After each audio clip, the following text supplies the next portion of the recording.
जय श्री राम दोस्तों, कैसे हो आप सब। और आपका स्वागत है HSB क्लासेस में। और आज का हमारा टॉपिक है COPD, chronic obstruction pulmonary disease. ये topic BSc nursing second year का है, MSN फर्स्ट का बहुत इंपॉर्टेंट टॉपिक है और बहुत बार मेन एग्जाम में पूछा भी गया शॉर्ट्स में और मेन क्वेश्चंस में। तो आज हम जानते हैं COPD होता क्या है, इसकी डेफिनेशन हम बताएंगे, इसके रिस्पेक्टर, डायग्नोसिस, मैनेजमेंट, क्या क्या चीज़ होती है, कौन कौन सी कंडीशन इसमें होती है, वो सब हम चीज़ आपको बताएंगे। ठीक है, तो चलो चालू करते हैं COPD। तो पहले आप इसको जानेंगे COPD होता क्या है। COPD इज एन, क्या होता है, लंग्स डिसीज। ठीक है, progressive, COPD is an progressive lungs disease, lungs disease. ठीक है, इसमें होता क्या है, ब्लॉकेज ऑफ एयर फ्लो। ठीक है, यानी मतलब जो एयर फ्लो है, सांस नहीं आना एक तरीके से, जिसमें क्या होता है, ब्रीथिंग डिसऑर्डर्स हो जाते हैं। ठीक है, blockage, it is an progressive lung disease in which blockage of air flow, ठीक है, which makes difficulty in breathing, difficulty in breathing,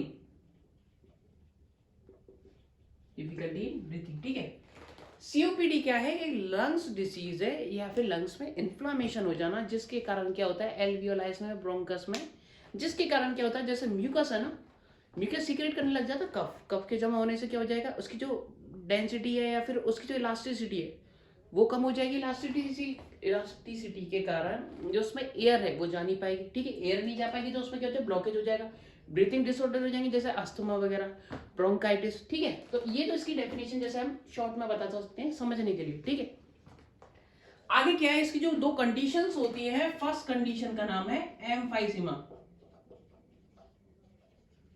ठीक है दोस्तों, सेकंड है क्रोनिक ब्रोंकाइटिस।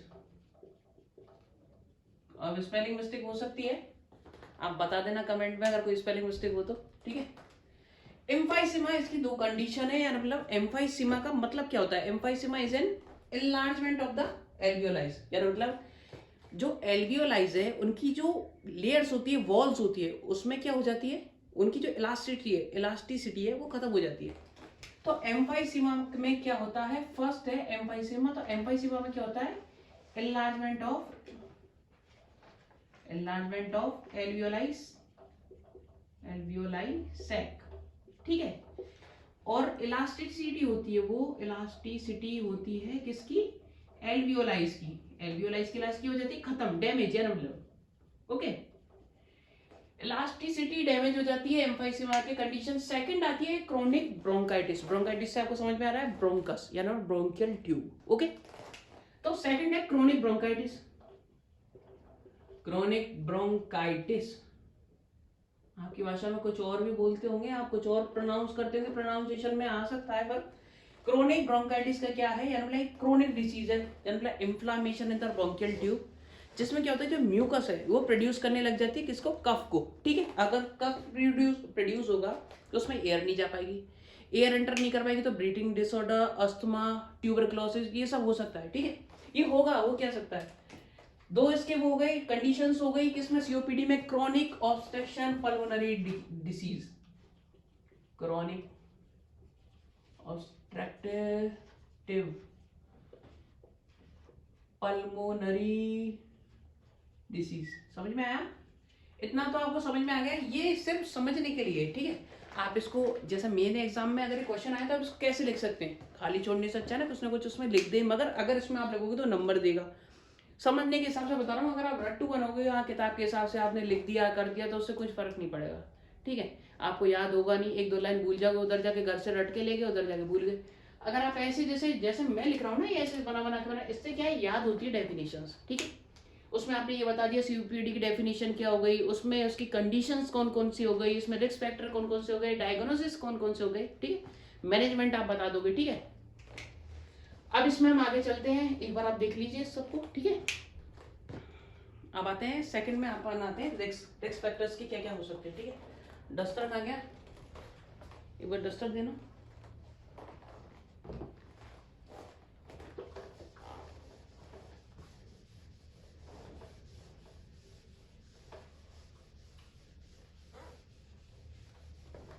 अब हम जानेंगे इसके रिस्क फैक्टर।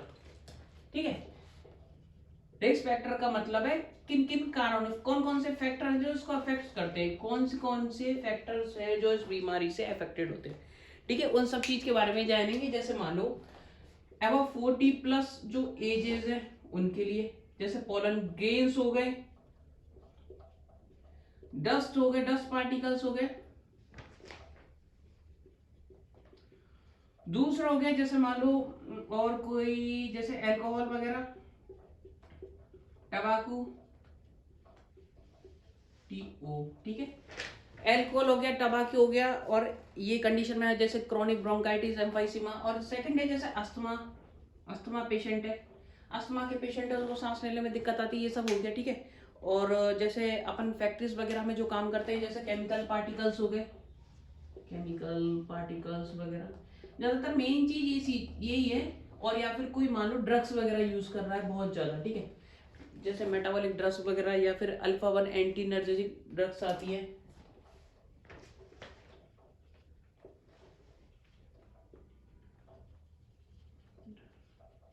ठीक है, ये सब चीजें आप ऐसे उसमें लिख सकते हो कि कौन कौन सी ड्रग्स है। ठीक है, ये ड्रग्स के बारे में आप बता ही सकते हो। अब इसके जो ये रिस्क फैक्टर है वो ये सब है। सेकंड जो अब अपन उसके बारे में पढ़ेंगे वो उसके होंगे साइन एंड सिम्टम्स के बारे में। साइन एंड सिम्टम क्या क्या हो सकते हैं, तब जानते हैं उसके साइन एंड सिम्टम। अब हम जानेंगे इसके साइन सिम्टम के बारे में। तो देखते हैं सीओपीडी के साइन एंड सिम्टम क्या है। ठीक है, तो इसके जो साइन एंड सिम्टम्स हैं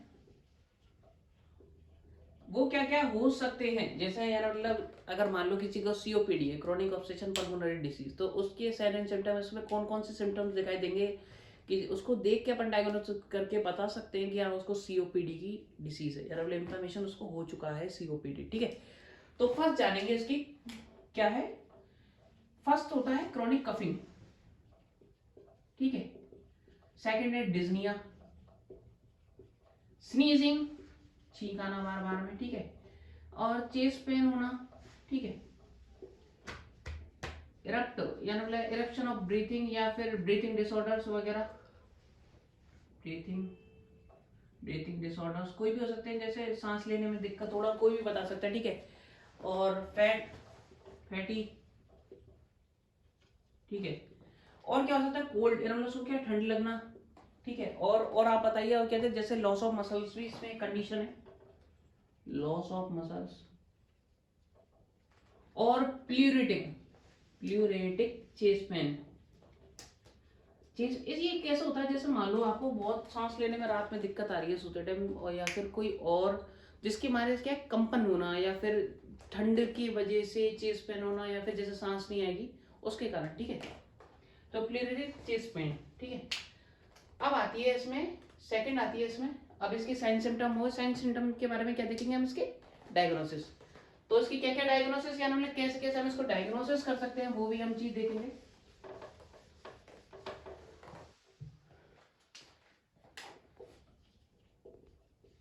डायग्नोसिस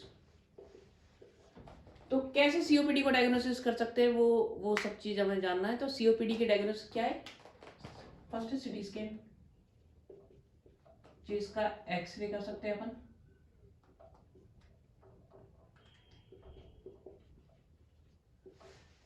स्पायरोमेट्री।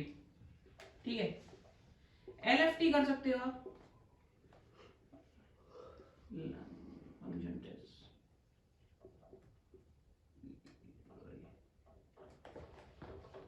एलएफटी के बाद क्या कर सकते हैं अपन, लेबोरेटरी कोई टेस्ट कर सकते हैं,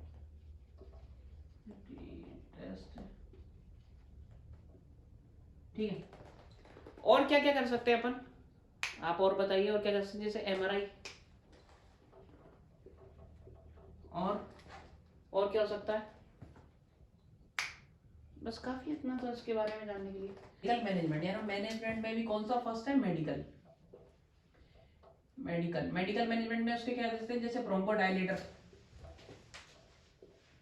ब्रोंकोडायलेटर का काम क्या है, और दूसरा है calcium channel, calcium channel blocker, है ना। बीटा ब्लॉकर्स दे देंगे। ठीक है, बीटा ब्लॉकर्स को दे सकते हैं हम, क्या करेंगी, जो वॉल है वो लंग्स की एल्वियोलाइज की वॉल है उनको क्या करेंगी, वो उनकी जो स्पेस है, उनकी जो डायमीटर है उसको बढ़ाएंगे, मतलब डायलेट्स कर देंगी वॉल को, ठीक है, लंग्स की, जिसके कारण क्या है, जो एयर है वो एंटर कर पाएगी, ठीक है, टाइडल वॉल्यूम बढ़ जाएगा लंग्स का, तो ब्रीथिंग डिजिया वो ब्रीथिंग नहीं होगा, ब्रीथिंग डिसऑर्डर्स वगैरह नहीं होगी, ठीक है। सेकेंड है उसको क्या, सपोर्टिव केयर देंगे, सपोर्टिव केयर, केयर जैसे ऑक्सीजन थेरेपी हमने दे दी सपोर्टिव केयर में, थेरेपी नेबुलाइजर दे दिया, ठीक है, नेबुलाइजर जैसे अगर उसको सांस लेने में दिक्कत आ रही है तो नेबुलाइजर दे दिया, ठीक है। थर्ड देंगे उसको सेल्फ केयर, सेल्फ केयर के बारे में बताएंगे, जैसे उसको क्या करना है हमने सेल्फ केयर के बारे में, कि आपको रेगुलर एक्सरसाइज करनी है, एक्सरसाइज उसको नर्सिंग मैनेजमेंट ये सब इसमें एडवर्टाइज में उसमें लिख सकते हैं नर्सिंग मैनेजमेंट में। सेल्फ केयर में क्या है, फिजिकल एक्सरसाइज वगैरह, जैसे फिजिकल एक्सरसाइज, रेगुलर एक्सरसाइज, और क्या डाइट प्लान वगैरह, डाइट प्लान की डाइट प्लान बताती है उसको, एक स्ट्रिक्ट डाइट प्लान फॉलो करे वो, ठीक है, वॉक वगैरह, मॉर्निंग वॉक, ये सब चीजें, ठीक है। और क्या करना है, क्वाइट स्मोकिंग, स्मोकिंग से उसको दूर रखना है, ये उसको सेल्फ केयर के बारे में उसको क्या खुद को क्या करना चाहिए सेल्फ केयर के बारे में हम उसको ये चीज बता सकते हैं, ठीक है। फोर्थ है इसमें थेरेपी, थेरेपी में बस एक ही आती है, जैसे ऑक्सीजन थेरेपी बता दी ना मैंने, और एक पल्मोनरी थेरेपी होती है, पल्मोनरी पल्मोनरी थेरेपी, ठीक है। पल्मोनरी थेरेपी मतलब पल्मोनरी रिहेबिलिटेशन या पल्मोनरी थेरेपी, ठीक है, रिहेबिलिटेशन,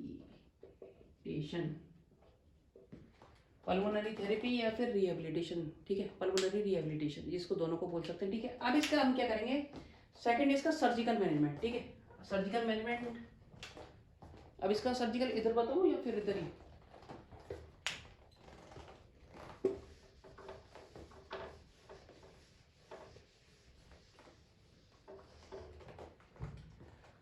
सर्जिकल मैनेजमेंट कौन कौन से इसके सर्जिकल मैनेजमेंट होंगे,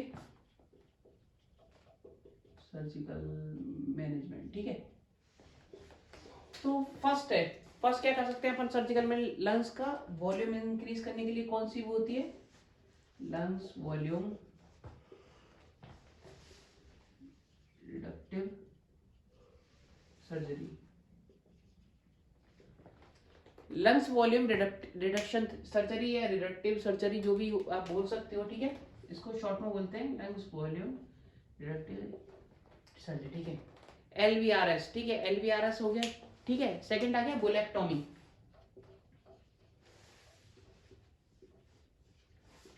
बुलेक्टोमी का मतलब क्या होता है, यानी मतलब उसकी जो स्पेस है उसको कम करना है ना, remove of the space of एल्वियोलाइज, removal large space of alveoli, यानी मतलब जो लार्ज स्पेस है एल्वियोलाई की, किसके कारण, जैसे एम्फाइसीमा की कंडीशन के कारण या फिर क्रोनिक ब्रोंकाइटिस के कारण, जिसकी जो स्पेस है वॉल है उसकी इलास्टिसिटी जो कम हो गई है, खत्म हो चुकी है, उसको दोबारा रिहेबिलिटेट करने के लिए क्या करेंगे हम, बुलेक्टोमी करेंगे। बुलेक्टोमी क्या होता है, यानी मतलब उसकी जो लार्ज स्पेस है उसको क्या सर्जिकली कम कर देंगे, यानी रिमूव कर देंगे, ठीक है। थर्ड आती है एंडो ब्रोंकियल वॉल, एंडोब्रोंकियल वाल्व, यानी मतलब जो ब्रोंकियल ट्यूब है, जैसे मान लो ब्रोंकियल ट्यूब में क्या है, एक यानी मतलब 22 पास शंट लगाते हैं, ठीक है, 1 पेयर शंट लगाते हैं, ठीक है, इसमें वॉल्व होता है, लगाया जाता है, जिसके कारण क्या होता है, जो एयर है वो एंटर कर पाएगी, ठीक है, जो यानी मतलब ब्रीथिंग डिसऑर्डर्स हो रहे थे वो कम हो जाएंगे और एयर लंग्स में एंटर कर पाएगी, ठीक है, तो एंडोब्रोंकियल वाल्व, ठीक है। फोर्थ आता है इसमें, लास्ट ऑप्शन अपन के पास एक ही होता है, वो है lungs transplantation, transplantation, lungs transplantation, जैसे लंग्स के टिश्यूज वगैरह अगर खत्म हो चुके हैं, पूरी तरीके से लंग्स खत्म हो चुका है, डैमेज हो चुका है, तो इसमें क्या कर सकते हैं, लंग्स को ट्रांसप्लांट, लास्ट ऑप्शन अपने पास। तो आज का अपना टॉपिक था सीओपीडी। तो आप मेरे को कमेंट करके बताना दोस्तों कि आपको ये सीओपीडी समझ में आया, क्योंकि मेन ये क्या है, सेकेंड ईयर में जो MSN है उसमें क्या है, बहुत ही इंपॉर्टेंट टॉपिक है।